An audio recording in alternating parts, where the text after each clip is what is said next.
Bonsoir, merci d'être des nôtres. Nous allons refaire l'actualité de la semaine, lundi, mardi, mercredi, jeudi, vendredi et c'est ce dimanche, dans le cadre de Face à l'actu. Face à l'actu, c'est simplement pour analyser et commenter les temps forts ou les faits qui ont grandement marqué l'actualité tout au long de cette semaine, je l'ai dit, sous l'aune du regard de notre invité. Ce soir, il s'agit d'une personnalité politique dont la victoire parlante devant les tribunaux camerounais s'est fait entendre cette semaine. Edith Kawala est la présidente désormais du CPP, même si elle n'en a jamais douté. Bonsoir Madame la Présidente. Bonsoir. Heureux de vous avoir dans cette émission. Merci, un plaisir d'être là, ma première fois dans cette nouvelle formule. Disons qu'on en a la 3e édition d'ailleurs. Ah ok. Donc vous êtes l'une de nos premières invitées et merci de cet honneur que vous nous renouvelez. Merci. Cela dit, on va découvrir ensemble le premier reportage. Il s'agit simplement de ce qui a marqué la journée du lundi. L'ouverture annoncée des frontières aux vols commerciaux, notamment de Air France pour le Cameroun, dans un contexte, vous le savez, marqué par la fermeture de ces frontières à cause de la pandémie de la Covid-19. Le Cameroun avait donc pris un certain nombre de mesures qui, évidemment, ont été appelées sous le label de mesures barrières. Entre-temps, beaucoup d'eau ont coulé sous le pont. Et là, les autorités donc envisagent le retour des vols. Makeda Alidji Nyotom était à l'aéroport international de Douala où les premières opérations se sont faites sous le regard du préfet du département du Vouri. Suivez ce reportage. Fermé depuis le 18 mars dernier en raison de la pandémie du coronavirus, l'espace aérien camerounais reprend progressivement vie. Après Yaoundé, le vol Air France à destination de l'aéroport international de Douala arrive ce lundi après-midi. C'est pour s'assurer que toutes les dispositions nécessaires ont été prises que le préfet du département du Vouri a présidé en matinée une réunion de sécurité ici à l'aéroport. Lorsque l'espace aéroportuaire reprend vie, ça veut dire qu'il y a des passagers qui viennent des autres pays et nous devons justement assurer cette protection à nos populations, en faisant en sorte que l'aspect sanitaire, c'est-à-dire au niveau de la sécurité sanitaire, que cela soit assuré, afin d'éviter justement la propagation du virus. Le virus maintenant, il se gère maintenant, c'est-à-dire en communauté. Ce n'est plus de savoir qui apporte le virus et qui... Bon, mais maintenant, c'est en communauté qu'il faut le gérer. Et à partir de l'aéroport, nous devons nous assurer que les personnes qui débarquent ne viendront pas ajouter déjà à ce virus que nous gérons ici, un autre virus. Interrogés à cet effet, les responsables de la compagnie aérienne Air France affirment être dans l'incapacité de donner le nombre des passagers qui seront munis d'un test Covid-19 négatif parmi les 220 passagers attendus à l'aéroport ce lundi. Maintenant, je ne peux pas garantir le nombre de personnes qui seront munies de tests ou pas. Ce contrôle n'a pas été comptabilisé au départ, il n'est pas comptabilisé. Et étant donné que chaque passager a la possibilité d'embarquer, qu'il ait fait le test ou non, je ne peux pas vous dire combien il y en aura. Je sais que sur le dernier vol arrivé à Yaoundé, il y avait à peu près une cinquantaine de passagers qui étaient munis de ce test, sur près de 200. Nous avons près de 220 passagers qui débarquent. Qui arrivent ce soir. Est-ce que ce n'était pas une condition à l'embarquement d'être muni de son test? On n'a pas évité ça? Non, ça a été dit tout à l'heure. D'ailleurs, les conditions étaient dites que le passager qui est muni d'un test de moins de 3 jours ne sera pas retenu et se mettra lui-même en autoconfinement. Ce sont les instructions du gouvernement. Les passagers qui ne vont pas présenter un test datant d'au moins 3 jours à leur arrivée à l'aéroport international de Douala seront soumis à des tests selon le chef d'escale Air France à Douala, qui rappelle au passage. Donc il n'y a pas une obligation d'avoir un test de moins de 3 jours. Voilà donc de l'eau a coulé sous le pont, Edith, entre l'arrivée ou alors la découverte du premier cas Covid Cameroun, le premier contaminé en mars, et ces retours de vol. Vous partagez la même sérénité que les autorités qui envisagent à nouveau les vols internationaux, par exemple? Non, pas du tout. Pas du tout. Je crois que ce n'est pas un secret pour qui que ce soit. Le Cameroun est en Afrique sous-saharienne, l'un des pays qui a le plus grand nombre de cas. Et même si, et nous franchissons le cap de 11 000 cas actuellement, et nous voyons que à partir du moment où on a franchi, je crois, environ 8 000 cas, le nombre croît de manière très importante. Et donc, nous, on est en réalité dans le pic de la crise. On se demande alors pourquoi ouvrir les frontières en ce moment. Quand le reste du monde est en train d'ouvrir ses frontières, ils ont maîtrisé la courbe. Ils ont atteint leur pic et ils sont à un certain niveau de stabilité, voire pour certains pays, ils sont en baisse en termes de nombre de nouveaux cas. Donc, on doit se poser la question, pourquoi, quand on a déjà un nombre de cas très important à gérer, qui met déjà une pression dès les premières semaines. Notre riposte, notre système de réponse sur le plan médical était bien en deçà de ce dont on avait besoin. Donc on se demande pourquoi en ce moment ouvrir les frontières. Là, quand j'écoute le reportage, je suis doublement inquiète parce que on nous a dit qu'on ouvrait la frontière à des personnes qui avaient été testées. Là, on découvre que non, ce n'est pas une condition pour embarquer, ce qui veut dire qu'on va faire venir des personnes qui n'ont pas été testées. On nous dit qu'on va les tester, mais là encore, j'ai des doutes. Les tests ne sont pas suffisants pour les Camerounais qui sont déjà au Cameroun. C'est pas tout le monde qui veut être testé, qui peut être testé. On n'arrive pas à atteindre un niveau de test massif en tant que tel. Donc on se pose la question, pourquoi ouvrir en ce moment, or qu'on n'a pas une réelle maîtrise de la situation. Les pouvoirs publics semblent se bomber le torse. Le ministère de la Santé qui annonce plus de 11 000 cas, parle également de plus de 7 000 personnes contaminées qui par la suite ont été guéri, pour dire que on est peut-être en pleine évolution de la pandémie, mais en même temps, sur le plan de la riposte sanitaire, c'est comme si effectivement du répondant. Non, le nombre de guéris au Cameroun n'est pas exceptionnel. C'est le taux normal partout dans le monde. Et par contre, le nombre de décès au Cameroun est nettement plus élevé qu'ailleurs. Et donc, on ne peut pas dire qu'on maîtrise la situation. Et je dirais que je comprends bien il y a toujours une cacophonie avec notre gouvernement. Il y a toujours une cacophonie. D'abord, on ne reçoit pas de communication officielle qui nous dit les frontières sont ouvertes. On a ces communications qui nous parviennent par les réseaux sociaux, qui nous laissent croire qu'il y a une compagnie aérienne pour qui on a ouvert les frontières. Et là, on se pose la question, qu'est-ce que ça veut dire pour un pays? Soit nos frontières sont ouvertes pour tout le monde, soit elles ne le sont pas. Mais c'est pas concevable d'ouvrir les frontières du Cameroun pour Air France. Ça n'a pas de sens. Et si il s'agit de vols spéciaux pour faire revenir, parce qu'on sait qu'il y a encore des Camerounais qui étaient bloqués dehors et qui doivent rentrer. S'il s'agit de ça, il faut qu'on nous l'explique. La question qu'on se pose immédiatement, est-ce que les Camerounais, est-ce que je peux aller acheter mon billet Air France, aller en France maintenant? Non. Les frontières de l'Europe sont fermées. Pour l'instant. Donc, on ne comprend pas. Et depuis le début de cette pandémie, il y a la communication de notre gouvernement est très mauvaise. D'abord, on ne communique pas. On voit uniquement le ministère de la Santé qui communique. Les autres ministères se taisent comme si ce n'est pas une pandémie qui impacte l'économie, l'agriculture, le transport, le commerce, etc. etc.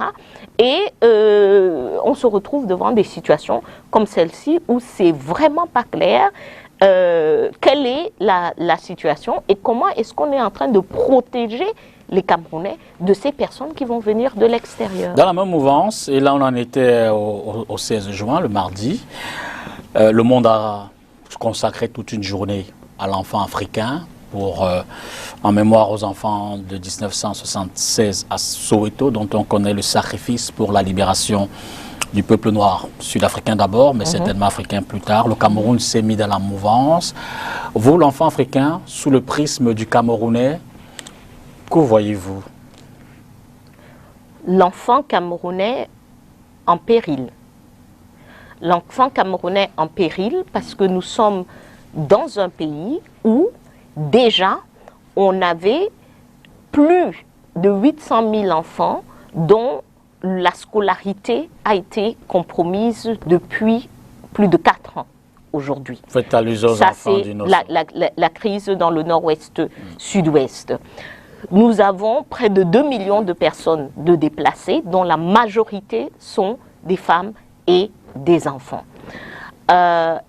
Aujourd'hui est venue s'ajouter la crise du Covid, où nous avons maintenant des enfants qui sont à la maison, où il n'y a pas eu un plan clair pour assurer un intérim pendant qu'ils sont à la maison, pour s'assurer qu'ils continuent à avoir certains cours, etc. On a vu des solutions K1, à la CRTV. Il y a des écoles qui ont essayé de faire des choses par eux-mêmes, mais il n'y a pas eu une stratégie nationale pour nous assurer que nos enfants ne perdent pas des mois et des mois de scolarité face à cette pandémie. Donc on a aujourd'hui au niveau du Cameroun, en plus du Covid, nous le savons, il y a des pics de choléra. Personne n'est en train d'en parler parce que le Covid a pris toute l'attention, mais le Covid est arrivé, il y avait le choléra dans le littoral ici. Aujourd'hui, on annonce le choléra dans d'autres régions du Cameroun qui impacte ces enfants-là. Donc, le Cameroun a des enfants aujourd'hui à qui nous n'assurons pas l'eau à boire. Nous n'assurons pas l'électricité pour qu'ils puissent faire leurs cours. Nous n'assurons pas l'école. Nous n'assurons pas la santé. Donc, l'enfant camerounais est un enfant qui est en péril.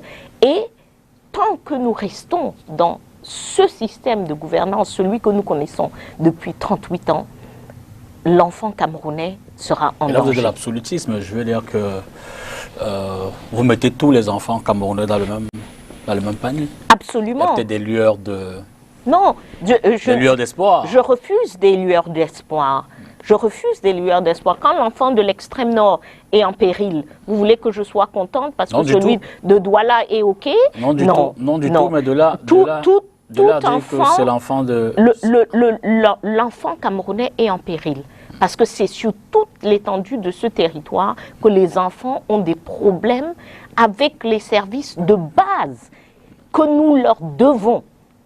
C'est un droit, ce n'est pas une option, c'est un droit. Quand un enfant naît, nous sommes un pays, nous devons à cet enfant-là l'eau à boire, l'électricité, l'école, la possibilité d'avoir un emploi. C'est notre responsabilité. Et il faut que nous tous, en tant que Camerounais, nous tous adultes, on se pose la question, qu'est-ce qu'on est en train de faire à nos enfants? Mercredi, l'actualité, donc, ou du moins mardi, c'est également une actualité, cette fois-là, qui concerne le CPP de façon directe, votre parti politique. L'actualité a été traitée mercredi par la presse. Le tribunal administratif vous a totalement donné raison dans un conflit juridique qui vous opposait à l'État du Cameroun, notamment à travers le ministère de l'administration territoriale. Edith Kawala était menacée de ne pas retrouver son poste de président du CPP. Avant de rentrer dans le commentaire, je vous suggère de redécouvrir les faits dans ce reportage de Leila Renganze. Il aura fallu attendre 1 année et 11 mois pour qu'officiellement Edith Kabangwala soit réhabilitée dans ses fonctions de présidente du CPP. C'est en effet ce que vient de faire le tribunal administratif du centre à Yaoundé en statuant en faveur du Cameroun People's Party contre le ministère de l'administration territoriale. Le tribunal, à l'unanimité, décide tout d'abord de la recevabilité du recours introduit par le CPP et en son article 3, annule la décision portant situation au sein de certains partis politiques. Joint au téléphone, Edith Kabanwala salue cette décision de justice. Une autre lecture voudrait que de façon subtile, cette décision judiciaire mette également un terme à la bataille qui opposait les deux camps au sein du CPP, le camp Kabawala et celui de Samuel Titafon, fondateur du parti devenu président d'honneur. Ce dernier avait d'ailleurs suspendu en date du 24 janvier 2018 certains responsables du parti dont la présidente Edith Kabanwala et son secrétaire général Franck Essi. Le 17 juillet 2018, au plus fort de cette guerre de leadership interne, veille de l'élection présidentielle, le ministre de l'administration territoriale décidait de la nomination de Titafon Samuel à la tête du CPP. Ce dernier soutiendra d'ailleurs la candidature de Paul Biya le 8 octobre avec d'autres membres du G20. S'ensuivra alors une bataille juridique engagée par le camp Kabawala jusqu'au dénouement de ce 16 juin 2020. Voilà donc une actualité qui, je l'ai dit, vous concerne grandement. Vous dites ouf de soulagement. On est heureux de constater qu'il y a encore au Cameroun des fonctionnaires, donc dans ce cas des magistrats, qui font leur travail comme il se doit. On a tendance au Cameroun aujourd'hui, nous sommes tous surpris par cette décision, tous. Le secrétaire général Franck Essi et moi, on était assis au tribunal et on a été très agréablement surpris. On ne s'attendait pas à ça et je crois que la grande leçon, c'est d'abord qu'il faut faire attention à ne pas rejeter l'ensemble du système. Tellement on est acculé par ce système au quotidien au Cameroun, qu'on a l'impression que tout va mal, cette justice porte encore de l'espoir. Que tous les fonctionnaires sont mauvais. Vous direz que la justice au Cameroun est indépendante? Non. Et que simplement il y a quelques repos? Non. Non, je ne dirais pas ça.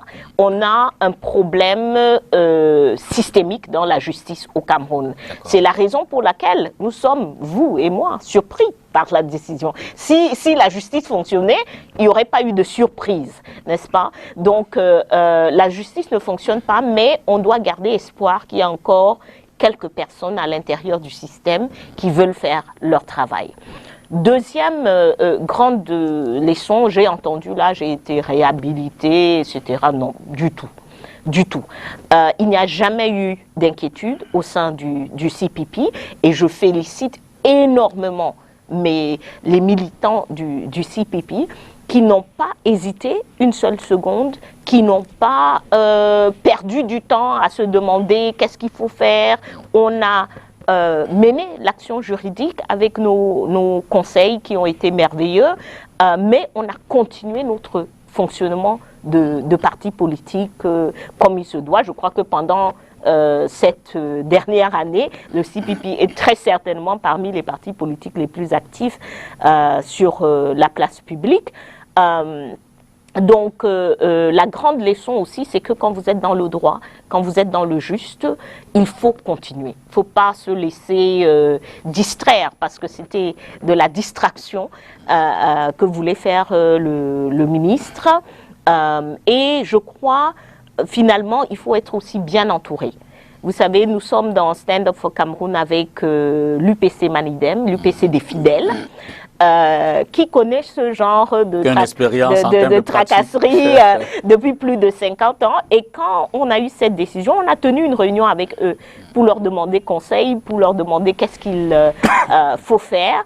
Et une partie de notre comportement, c'est qu'ils nous ont conseillé: continuez dans votre travail politique, menez la bataille juridique comme il se doit, mais ne vous laissez pas prendre dans un entonnoir avec le ministre, les juges, etc. Continuez sur le travail politique et c'est ce que nous avons fait. Et aussi, je dois absolument féliciter nos conseils juridiques, Maître Mélie, que je crois on ne présente plus dans ce type de cas. avocats au Cameroun, qui est un des avocats qui est toujours à l'avant-garde des injustices, des cas, et qui est l'avocat du CPP, et Maître Jifen, qui lui est au sein du CPP, et je crois qu'ils ont fait un travail formidable. Vous donnerez ce même conseil aux autres partis politiques, peut-être qui ont tendance à ne pas toujours se laisser... ou alors qui se laissent emballer justement dans les procédures judiciaires au point de se défaire ou alors d'enlever le regard des questions politiques. Vous leur direz, donnez un espoir quand même à la justice et continuez vos batailles? Oui, je leur dirais, menez la bataille juridique. La bataille juridique est importante pour la postérité, il est important pour votre position, c'est-à-dire on va demander, il y a eu injustice, et vous, qu'est-ce que vous avez fait? Et c'est important de pouvoir dire, on a amené l'État du Cameroun, le ministre, qui que ce soit qui est à l'origine de l'injustice au tribunal. Mais il ne faut pas vous laisser emballer parce que c'est ça le but. Le but, c'est on fait ce type de décision pour que vous arrêtez de travailler, que votre action politique... En 2018, M. Atangandji avait un but très clair. Il ne voulait pas du CPP, qui est un parti de l'opposition dure, qui dit très clairement qu'il faut mettre fin à ce régime, qu'il faut mettre fin à la carrière de M. Biya et de tout son système. Il ne voulait pas de ce discours-là, de cette voix-là, pendant la période électorale. Donc d'où ces petites manœuvres. Et c'est aussi important de marquer, de dire, nous l'avons dit dès le début, Monsieur le ministre, vous êtes un militant d'un autre parti. Vous n'avez rien à faire dans les affaires intérieures de notre parti, le CPP. C'est important de le dire, de tenir votre position et de continuer vos activités. À côté du CPP, il y a eu le Manidem qui a connu la même réponse du MINAT. Il y a l'UPC, l'une des fractions de l'UPC. Je veux dire que, est-ce que le CPP ne se montre pas plus gros que la fourmi? Je veux dire que tout un ministre s'en prenne au CPP. Est-ce que c'est pas se mettre... Non, je crois que le ministre avait des objectifs différents selon chacun de ses partis. Il y avait des raisons différentes. C'est pas les mêmes. Vous pensez que c'est pas les mêmes raisons. Maintenant, je pense que pour les autres partis politiques qui, je crois, n'ont pas porté plainte, parce qu'on a eu discussion à un moment donné sur une plainte commune, mais je crois que maintenant, il faut y aller parce qu'il y a jurisprudence. Il faut y aller, c'est la même décision, il n'y a pas de raison qu'on l'annule pour le CPP et pas pour les autres. Maintenant que vous recentrez définitivement donc sur les questions purement politiques, les batailles essentielles, comme vous le dites, c'est quoi les démarches maintenant? Le CPP, on le sait, est spécialiste dans le boycott des élections, je vais le dire comme ça, depuis pratiquement 2013, si mes souvenirs sont bons. C'est la dernière élection à laquelle nous avons participé. Vous n'y êtes plus allé. Oui. Vous envisagez peut-être d'autres participations, dans quelles conditions? Non. Je crois que la ligne politique du CPP, c'est la ligne que nous avons développée au sein de Stand Up for Cameroun, avec l'UPC Manidem, l'UPC des fidèles, avec le Popular Action Party, le PAP, avec le MP3 et avec toutes les associations qui font partie de Stand Up for Cameroun. Et notre ligne de toute cette constellation, c'est que aujourd'hui, nous devons mettre fin à un régime.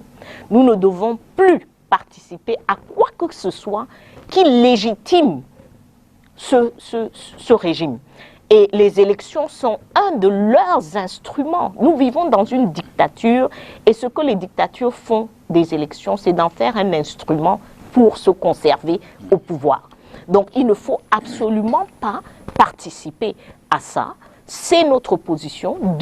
On a pris la décision depuis 2014 et on maintient cette décision. Notre action politique, c'est l'action directe, non violente, dans la rue, par le peuple camerounais qui dit non. C'est la raison pour laquelle, le 7 février, 2 jours avant les élections, vous nous avez vus dans les rues de Yaoundé pour dire non à ces élections. C'est la raison pour laquelle, face à une situation comme le massacre de Ngarbou, vous nous avez vus mobiliser dans cette ville de Douala des milliers de personnes le 6, 7 et 8 mars avec des messes, avec des marches, etc., pour dire non, nous ne pouvons plus continuer avec un régime qui tue ses enfants. Une mobilisation pacifique dans une dictature, c'est rare, non? Je dis que ce n'est pas contradictoire? Pas du tout. C'est d'ailleurs dans l'histoire, c'est une des armes les plus efficaces contre la dictature. Aujourd'hui, en Afrique, regardons un peu l'histoire récente en Afrique. On voit que la Tunisie s'est débarrassée de Ben Ali avec des manifestations non violentes. On voit que le Burkina Faso s'est débarrassé de Compaoré avec des manifestations non violentes. On voit que le Soudan s'est débarrassé de Al-Bashir. Quel dictateur, hein? Ça, c'est le rang de dictateur qui regarde un peu Biya et dit, bon, celui-là, il s'amuse un peu. Hein? Donc, c'est des dictatures vraiment fortes qui ont été mis à genoux par le peuple. Donc, on constate que la participation électorale, par contre, n'a jamais permis de se débarrasser de quelques dictateurs. Justement, vous faites bien de citer ces exemples. Et au Cameroun, pour revenir au Cameroun, oui, on voit effectivement que la population, je veux dire, observe, ne semble pas suivre ces mots d'ordre pour bousculer le régime en place, comme pour dire que tant qu'à faire, on n'est peut-être pas satisfait, mais on n'est pas non plus en enfer. On adhère un peu. On adhère totalement. Je ne crois pas.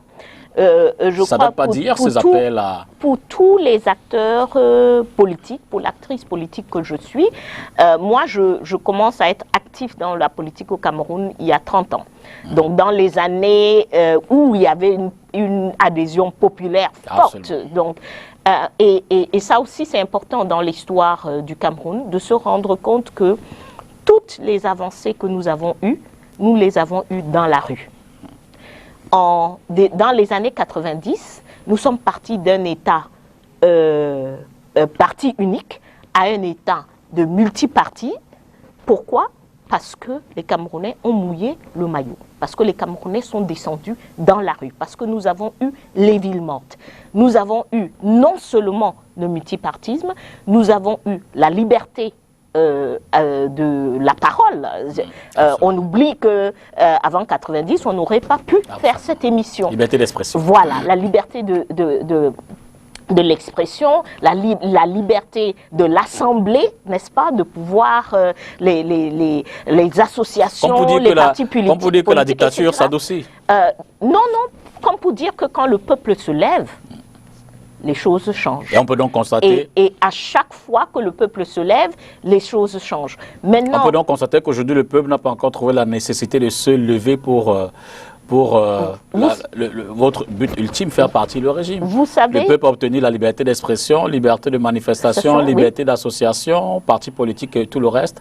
Mais le peuple dit, tant qu'à faire, rester avec ce régime. Vous savez, il y avait des personnes qui tenaient exactement ce discours que vous tenez là, en 89. Hein? C'est-à-dire quelques jours avant que le peuple ne se lève. Donc, je n'ai aucune, je n'ai aucune inquiétude. Le peuple, on a vu le peuple se lever en 2008 encore. Absolument. Il ne voulait pas de la modification de la Constitution pour lever les verrous. Il voulait des services de base. Et le peuple s'est levé. On lui a donné les services de base et la Constitution a été modifiée. Il a manqué, en ce moment-là, un stand-up for Cameroun. Il a manqué un leadership politique pour dire, voici pourquoi nous devons rester dans la rue. Justement, voici ce que nous devons le doigt dans la plaie. Est-ce que ce n'est pas ce manque, ou alors manque, peut-être le mot n'est pas à sa place, cette méfiance, le contraire de confiance, au leadership alternatif qui fait que le peuple observe et se dit bon, non, il vaut mieux le diable qu'on connaît que le Dieu qu'on nous promet. Pas du tout. Même pas un tout petit peu. La réticence des Camerounais, quand vous leur demandez pourquoi vous ne manifestez pas, parce que quand vous parlez aux Camerounais, tout le monde veut le changement. Ça, c'est clair. Maintenant, quand vous demandez pourquoi vous n'agissez pas, c'est jamais parce qu'on est incertain de l'opposition. Pas du tout. On a peur. Et ils ont raison. Mais les mêmes Camerounais qui avaient peur ont obtenu 90, ont obtenu 2008. Et il y a toujours un moment où le peuple dépasse cette peur-là. Et notre travail, c'est de continuer le travail sur le terrain. C'est des personnes formées, c'est des personnes capables d'analyser, c'est des personnes qui mènent des petites marches à Yaoundé, des petites marches à Douala, qui vont conduire les autres à dépasser leur peur. Et je crois que tous les acteurs politiques savent que nous entrons actuellement dans un moment clé. Nous entrons, on sent bien, on a moins de travail pour convaincre les gens, croyez-moi. Oui, mais je veux dire qu'en même temps, on va peut-être en parler un peu plus loin, mais je veux dire qu'en même temps, le contexte donne également de penser qu'il est logique que d'un moment à l'autre, on pourra avoir un changement de régime. 40 ans, nous sommes à moins de 5 ans d'une prochaine élection présidentielle, nous sommes à environ 5 ans d'une prochaine élection présidentielle. C'est dire que dans la tête de chacun, il est clair que d'un moment à l'autre, tout peut arriver. Je veux dire que ce n'est pas forcément le fruit du travail du contre-pouvoir qui donne ce sentiment aux citoyens lambda. Je crois que c'est le... Et il faut arrêter avec le fruit du travail. On n'est pas là pour récompenser tel ou tel. Il s'agit de notre avenir. Hein? Il ne doit pas être placé en termes de voilà la récompense pour le travail que vous avez fait. Non, il s'agit de faire un travail pour qu'on se rende compte de l'importance de prendre son destin en main. Donc aujourd'hui, oui, on est en train d'arriver en fin de règne. Mais notre travail à nous, c'est de dire aux Camerounais, attention, le fin de règne ne veut pas dire un changement positif pour vous. Ça sera un changement positif pour nous, Camerounais, si nous conduisons le changement. Si on laisse encore d'autres personnes minoritaires conduire ce changement-là, on risque de rester avec le système. Et c'est d'où, pour Stand Up for Cameroun, notre projet de transition politique. Il ne s'agit pas de faire partir un individu, M. Biya. Il ne s'agit pas de faire partir même 100 individus. Il s'agit de revoir un système de fond en comble. Il s'agit d'achever un travail qui est fait par des leaders politiques dans ce pays depuis les indépendances. Les nationalistes avaient une vision pour le Cameroun. Un Cameroun véritablement indépendant, un Cameroun démocratique. Ils ont fait une partie du travail. La chose la plus importante qu'ils ont fait, c'est de nous léguer une vision et de nous faire comprendre qu'on peut mourir même pour cette vision. Ils sont morts pour cette vision. Les années 90 nous ont avancé sur ce chemin-là parce qu'on a eu un certain nombre de libertés. La responsabilité qui est maintenant devant vous et moi, c'est d'achever.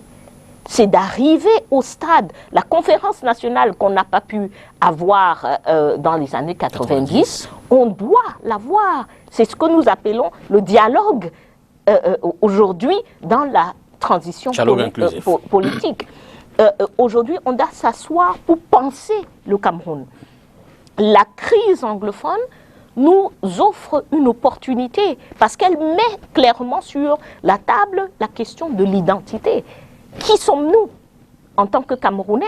Est-ce que nous sommes des anglophones et des francophones? Ou bien est-ce que nous sommes une nation camerounaise où chaque Camerounais, quel que soit son chemin historique par lequel il arrive au Cameroun, a droit aux mêmes services, aux mêmes opportunités, Ça, c'est le regard aux mêmes ressources. C'est le regard Donc, du CPP, voilà, évidemment, dans un environnement où il y a... Voilà le projet du CPP. Et nous savons que c'est un projet auquel les Camerounais croient. Ça, il n'y a pas de débat. Maintenant, le défi, c'est qu'il faut agir pour obtenir ce à quoi on croit. Comme je disais, c'est la vision du CPP. Il faut pouvoir convaincre les Camerounais. Il y a plus de 300 partis politiques, plus de 300 visions donc. Non, et c'est pas une... Il n'y a pas plus de 300 visions. D'abord, moi, personnellement, je déteste quand vous, les journalistes, vous dites qu'il y a 300 partis politiques. Il ne faut pas détester nos constats, nous n'y sommes pour rien. Non, parce que il faut aller un peu au-delà. Il y a 300 personnes qui sont inscrites au niveau du MINAT, mais vous êtes des journalistes, vous êtes sur le terrain. Il ne suffit pas d'avoir un bout de papier pour être un parti politique. Les partis politiques actifs sur le terrain, vous les connaissez, il y a moins d'une dizaine au Cameroun.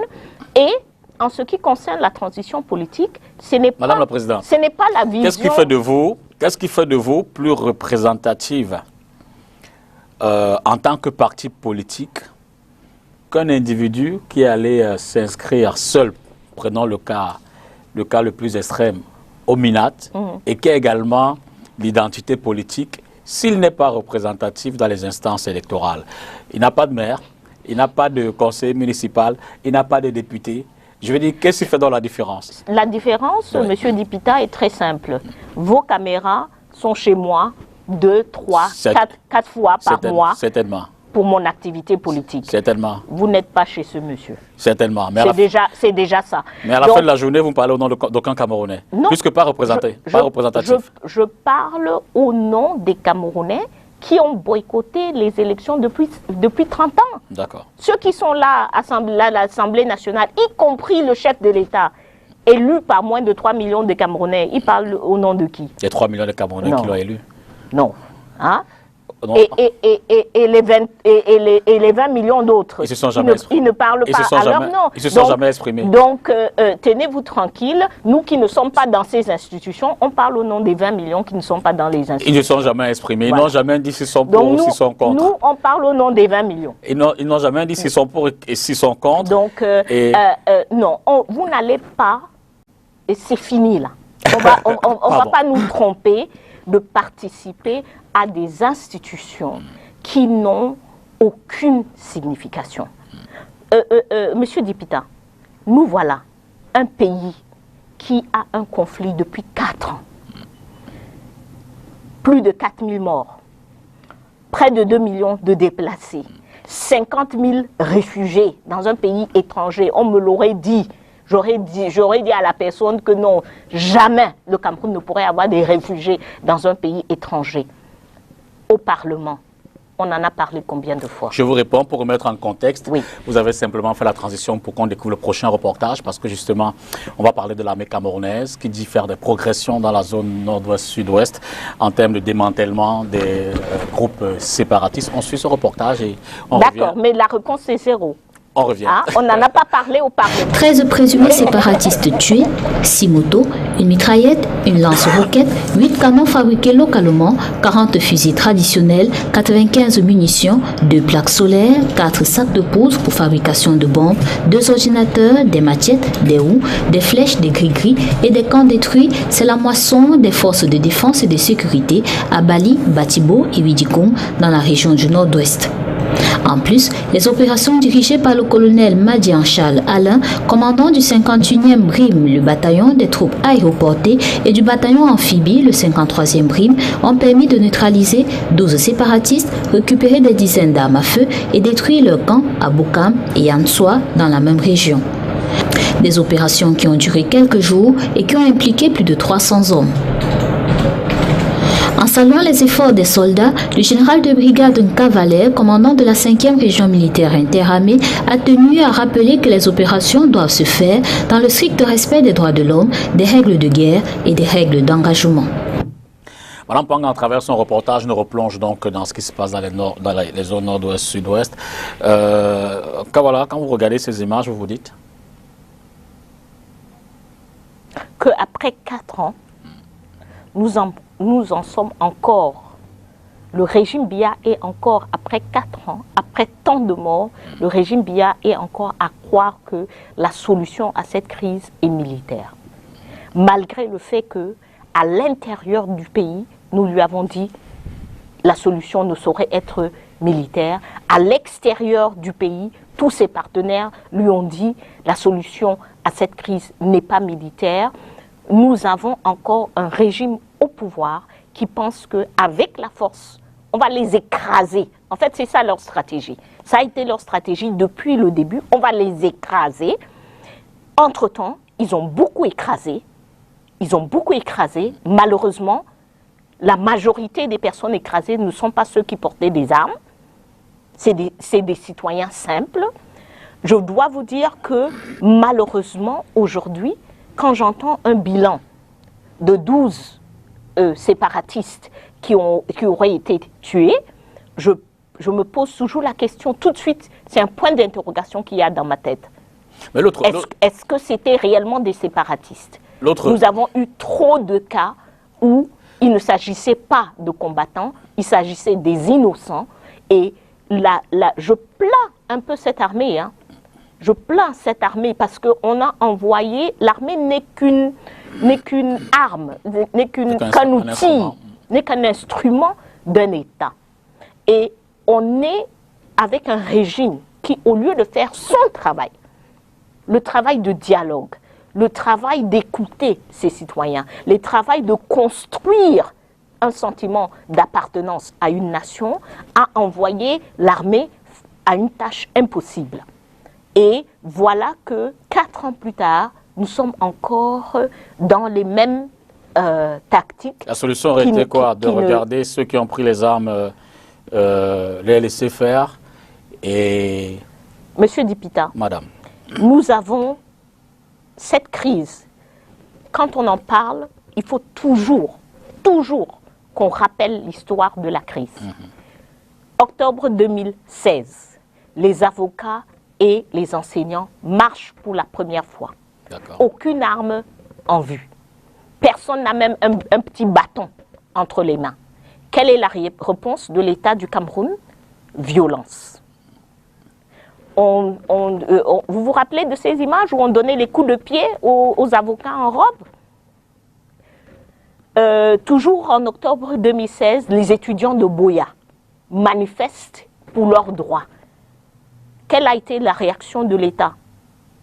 On n'aurait pas pu aller vers ces étudiants-là qui étaient sans armes et tout pour discuter avec eux?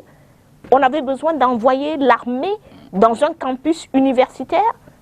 On avait besoin de prendre la tête des enfants et de les mettre dans les eaux usées? Janvier 2017, que fait l'État du Cameroun? Des personnes avec qui il discutait 48 heures avant, n'est-ce pas? Ils étaient dans des discussions 48 heures avant, on les déclare terroristes et on les arrête. Des personnes non violentes. Que fait l'État du Cameroun? On coupe l'Internet pendant 3 mois à une population. Et tout au long de cette période, moi j'étais ici, et tant d'autres étaient ici sur vos antennes, pour dire à l'État du Cameroun, attention, attention, vous êtes en train de radicaliser la population. Attention, vous savez très bien qu'il y a d'autres leaders sur le terrain qui ne sont pas des non-violents. Attention, vous êtes en train d'ouvrir un boulevard à des personnes qui sont très très radicales. J'ai tendance à dire que le premier séparatiste, c'est le régime Biya. Parce que c'est lui qui a créé ce mouvement sur le terrain. Ce sont les mouvements, ce mouvement sur le terrain, c'est une réaction directe à la violence que les gens ont subie. Donc on ne devrait jamais, on n'aurait pas dû avoir un seul coup de feu. 4 ans après, le coup gouvernement de feu ne devrait pas avoir 4 ans été après, le tiré gouvernement dans cette zone. semble avoir montré des signes de volonté de dialogue, d'apaisement. Mais en même temps, en face, il y a le grand dialogue national. Non. En face. Non, Monsieur Dipita, Madame. il faut qu'on arrête. Moi, je vous ai dit tout à l'heure que j'ai 55 ans. Hein, donc, je cherche le mot gentil, hein, mais je n'écoute plus beaucoup de choses qui n'ont pas de sens. Disons ça comme ça. Quand on fait un dialogue, si vous et moi, on a un problème, et je dis, j'ai la volonté de dialoguer avec vous. Et puis je vous dis, monsieur, vous allez dialoguer à telle heure, à tel moment. C'est moi qui va choisir le facilitateur. C'est moi qui va choisir le lieu. C'est moi qui va choisir l'agenda. Vous dites, mais madame, voilà, je veux, dans ce conflit-là, moi j'ai des points qui me préoccupent. Je dis, vous allez dialoguer de mes points. Après ça, dans la salle, je remplis la salle de mes personnes et je regarde moi. Vous dites, ok, pour le dialogue là, je souhaiterais m'organiser et venir avec tel... C'est moi qui va choisir. Dans votre camp, je vais parler avec tel, je vais parler avec tel autre. On a eu un dialogue. Ben, je veux dire que justement, ça c'est les préalables même du dialogue. Il s'agit. Permettez-moi de dire un mot. Oui. Les préalables même du dialogue, sous-entendu que si on veut dialoguer, on pose les bases. Chacun fait peut-être la surenchère. Et puis, dans les préalables de la négociation, vous dites, bon, je ne vais pas le faire à Yaoundé, allons peut-être à Genève, je ne vais pas le faire avec telle personne, faisons-le. Mais en face, quand on dit, si vous voulez qu'on trouve même un lieu de dialogue, avant toute chose, le seul thème du dialogue qu'on fera, ce sont les modalités de séparation du Cameroun. Qui a dit ça? Ben, on a suivi un certain nombre de séparatistes. Non. On a suivi un certain nombre de leaders, qui l'ont posé sur la table. Parmi lesquels Ayoub Tabé, qui le dit depuis toujours, qui ne parle de rien d'autre que des conditions de séparation du Cameroun. Le contentieux de l'État du Cameroun, il est avec la population anglophone. Représentée par un certain nombre de personnes qui sont... Non. Ayoub Tabé ne me représente pas. Je suis d'accord avec vous. Voilà. Mais je suis une anglophone. Vous n'avez pas pris les armes. Je suis une anglophone. Ayoub Tabé.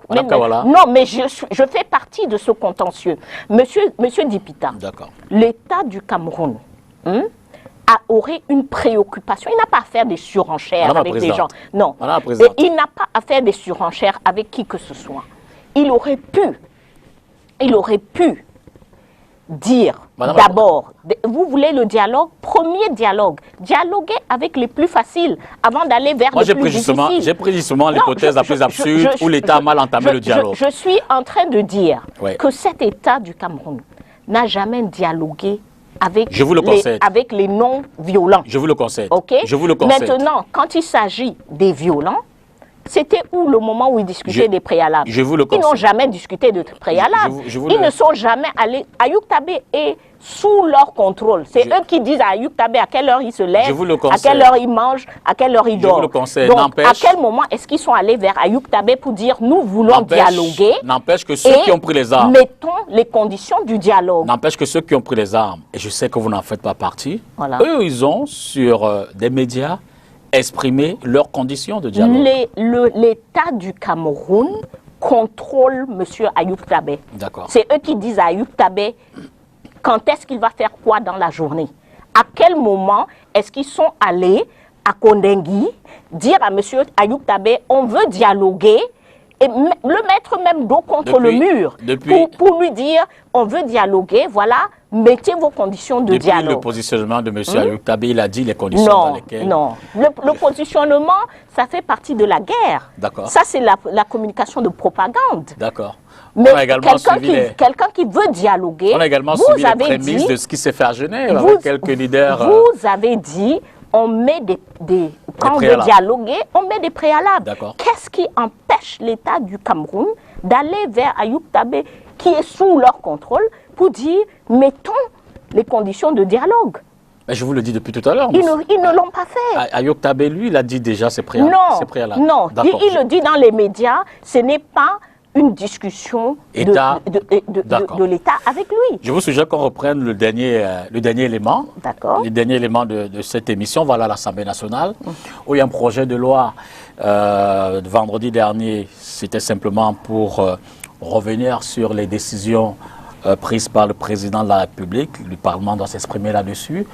Concernant le collectif budgétaire, il s'agissait effectivement de ce collectif qui ramène un peu le Cameroun à moins 11% de son budget compte tenu de la pandémie. Mais ce sera un prétexte parce que l'Assemblée nationale, selon un certain nombre d'hommes politiques, doit se saisir de cette session pour aborder plutôt des questions politiques. Suivant ce reportage, on revient.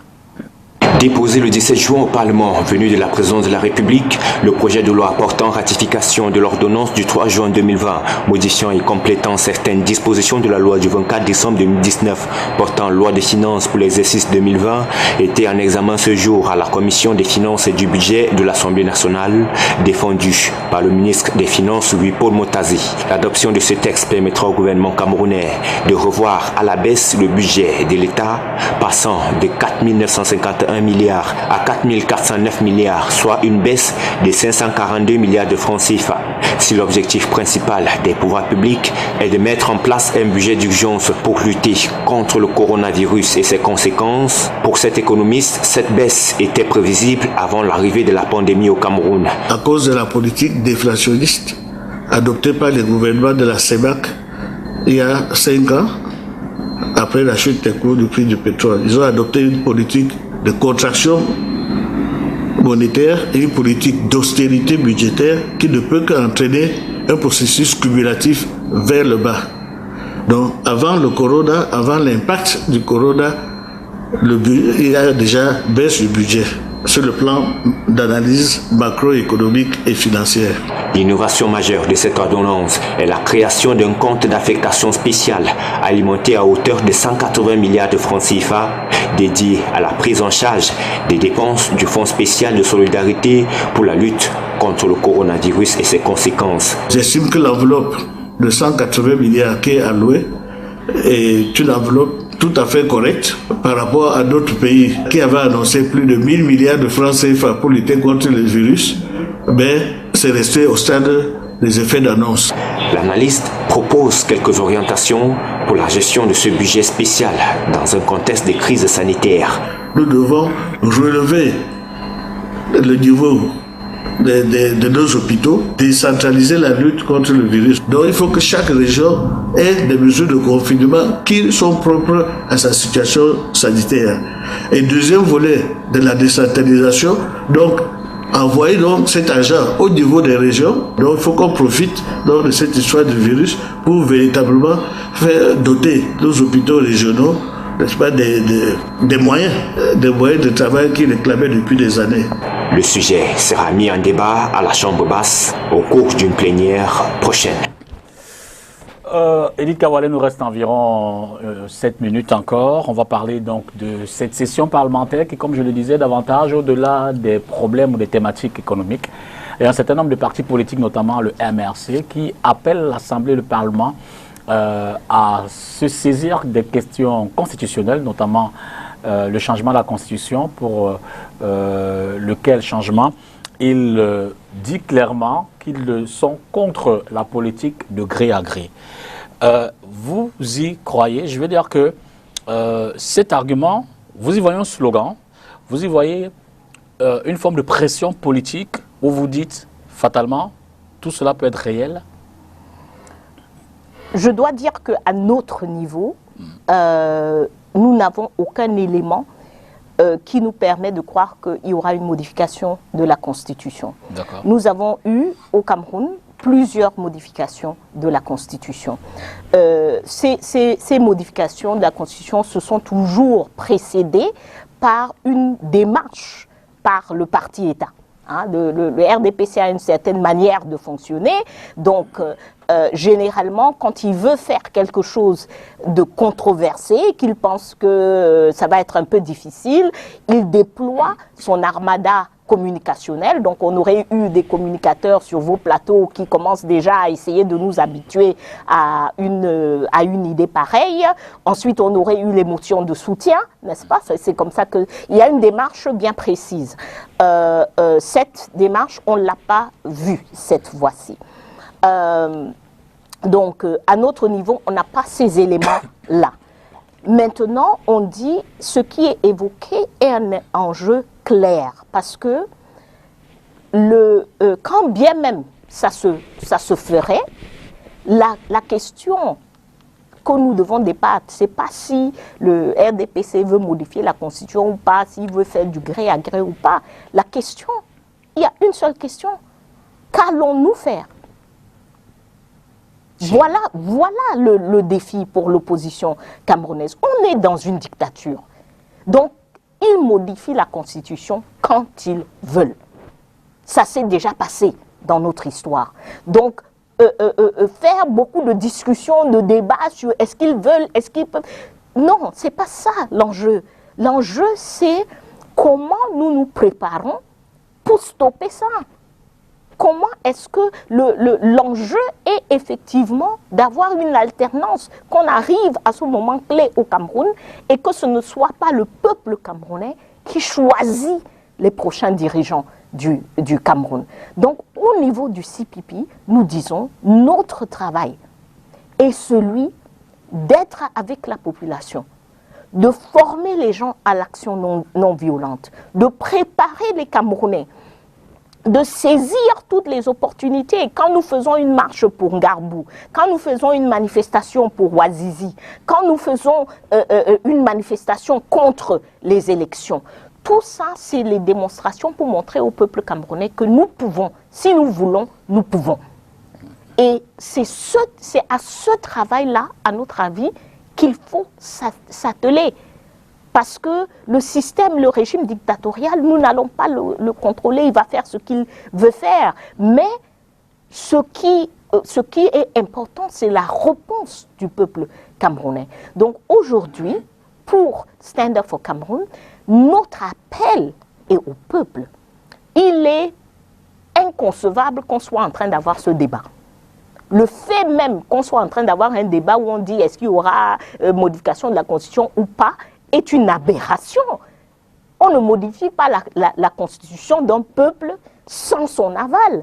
Donc aujourd'hui, notre appel est au peuple pour dire, si vous ne faites pas encore partie d'un mouvement, si vous n'êtes pas encore en train de participer, et la participation prend différentes formes. Il y a ceux qui sont sur le terrain, il y a ceux qui sont en back-office, il y a ceux qui aident avec la logistique. Si vous n'êtes pas en train de participer, eh bien, vous êtes en train d'aider ce régime à faire ce qu'il a envie de faire de nos vies. Et nous voyons très bien, depuis Boko Haram en 2012, crise anglophone 2016, coronavirus en 2020 et tout ce qui s'est passé entre-temps, Ezeka, etc., nous voyons que nous avons un régime en place qui ne gère pas dans notre intérêt. Donc, le seul enjeu, c'est nous qui nous levons pour dire fin à ce régime et pour nous donner une chance. Ce n'est pas garanti. Même après le départ du régime, ce n'est pas garanti. Mais on doit se donner cette chance-là pour un avenir meilleur. Moi, je ne vais pas passer le temps dans les débats de est-ce qu'ils vont, est-ce qu'ils ne vont pas, etc. Parce que la seule question, c'est qu'allons-nous faire? Et que répondez-vous à cette question? Au niveau de Stand Up for Cameroun, nous disons, nous allons nous lever et dire stop. Et notre travail est de convaincre le Camerounais que c'est le travail essentiel de notre génération, de cette heure-ci. C'est ça le travail essentiel. Et notre appel va à tout le monde. Il ne suffit pas de penser que c'est le travail des politiques. Ouazizi, c'était un journaliste. Les autres qu'on arrête là, ce sont des journalistes, ce ne sont pas des politiques. Avant-hier, c'était des politiques qu'on a arrêtés. Si vous allez à Kondengui, vous allez trouver des personnes qui ne sont ni journalistes, ni politiques, ni rien du tout, qui sont arrêtées de manière injuste. Donc, le travail est le travail de chaque Camerounais et c'est à ça que nous faisons appel. Merci infiniment, Kawala et Edith, d'être venus ce dimanche refaire l'actualité face à l'actualité en analyse et en commentaire selon les positions de CPP, mais également le Stand-up for Cameroun, le mouvement qui vous accompagne dans votre bataille politique. Et j'ai failli dire bonne continuation dans vos débats. On vous observe évidemment. Merci infiniment. Merci, merci. Merci à vous également à la maison d'avoir regardé cette autre émission, cette édition de Face à l'actu. On en est à la 3e. Dimanche prochain, 19h. Bon début de semaine.